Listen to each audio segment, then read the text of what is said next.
যে বেনামাজির হাসর কীরকম হবে, এটা নিয়ে একটা কথা বলতেছি, আপনারা ধৈর্য সহকারে শুনেন।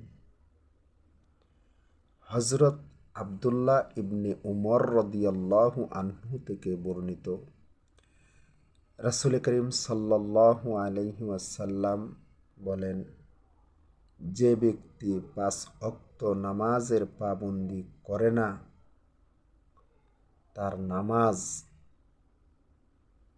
নামাজ না নূর হবে, না তার পক্ষে দলিল হবে,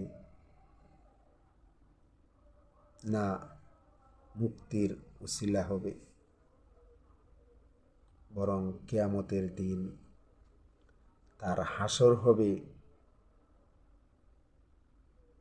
কারুন অথবা হামান অথবা ফেরাউন অথবা উবাই ইবনে খালফের সাথে।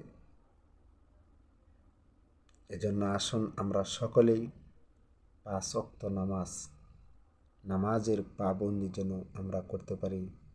আল্লাহ তাআলা যেন আমাদেরকে সেই তৌফিক যেন আল্লাহ রব্বুল আলামিন আমাদেরকে দান করেন। সর্বহালতে আমরা যেই কাজেই করি না কেন, অন্তত পক্ষে আমরা 5 ওয়াক্ত নামাজ কেউ ছাড়ব না। ভালো লাগলে আমার এই কথাগুলা অন্যকে দেখার সুযোগ করে দিবেন।